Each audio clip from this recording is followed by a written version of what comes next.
দেশের জনপ্রিয় অভিনেত্রী তানজিন তিশা আবারও বিতর্কের কেন্দ্রবিন্দুতে। কিছুদিন আগেই অনলাইন ভিত্তিক ফ্যাশন হাউস অ্যাপোনিয়া তার বিরুদ্ধে বিশ্বাসভঙ্গ ও প্রতারণার অভিযোগে মামলা দায়ের করেছিল। সেই রেশ কাটতে না কাটতেই এবার আন্তর্জাতিক অঙ্গন থেকে তার বিরুদ্ধে উঠল অর্থ আত্মসাৎ ও চরম অপেশাদারিত্বের অভিযোগ। কলকাতা সিনেমা ভালোবাসার মরশুমে অভিনয়ের জন্য চুক্তিবদ্ধ হয়ে মোটা অঙ্কের অগ্রিম টাকা নিয়েও এখন তা ফেরত দিচ্ছেন না তিশা, এমনই বিস্ফোরক অভিযোগ করেছেন সিনেমাটির প্রযোজক শরীফ খান। কি ঘটেছিল আসলে?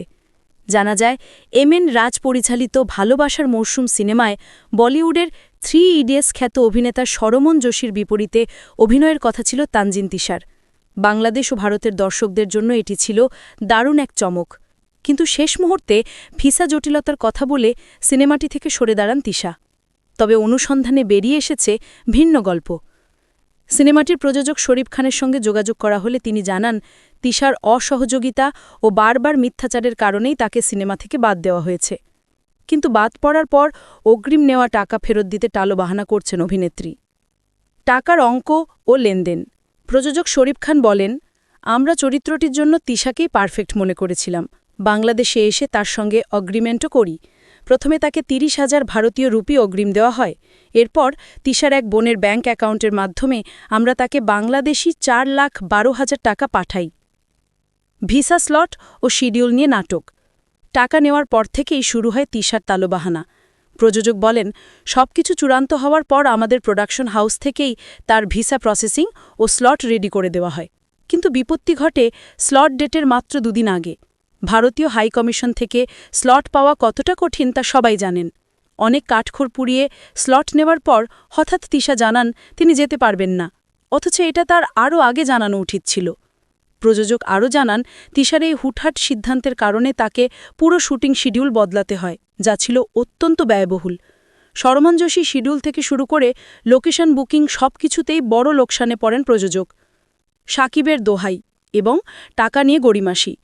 পরিস্থিতি আরও জটিল হয় যখন তিশা সাকিবের সিনেমায় অভিনয়ের অজুহাত দেখান। প্রযোজক বলেন, ভিসা স্লট নিয়ে অনেক ঝামেলার পরেও আমরা সব ম্যানেজ করেছিলাম, কিন্তু এর মধ্যেই তিনি শাকিব খানের সোলজার সিনেমায় যুক্ত হন।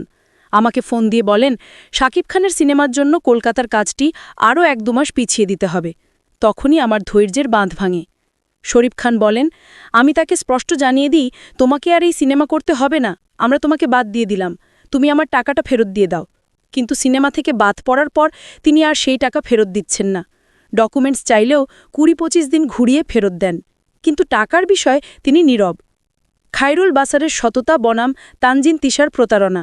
একই সিনেমায় অভিনয়ের কথা ছিল বাংলাদেশের আরেক জনপ্রিয় অভিনেতা খায়রুল বাসারের। তার প্রসঙ্গ টানতেই প্রযোজক প্রশংসায় পঞ্চমুখ হয়ে ওঠেন। তিনি বলেন, বাসারও আমার সিনেমায় ছিলেন, কিন্তু চরিত্রটি তার সঙ্গে যাবে না মনে করে তিনি নিজেই সরে দাঁড়ান এবং না করার সঙ্গে সঙ্গেই তিনি অগ্রিম নেওয়া টাকা ফেরত পাঠিয়ে দেন। কোনো ঝামেলা বা ঘোরানোর চেষ্টা করেননি। খায়রুল বাসারের এই পেশাদারিত্বের উল্টো চিত্র দেখা গেল তানজিন তিশার ক্ষেত্রে।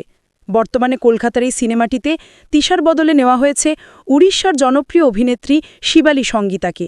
পরপর এমন সব প্রতারণার অভিযোগ ওঠার পর তানজিন তিশার পেশাদারিত্ব ও বিশ্বাসযোগ্যতা নিয়ে প্রশ্ন তুলছেন ইন্ডাস্ট্রির অনেকেই। এ বিষয়ে মন্তব্য জানার জন্য একাধিকবার অভিনেত্রীর সঙ্গে যোগাযোগ করার চেষ্টা করা হলেও তাকে পাওয়া যায়নি।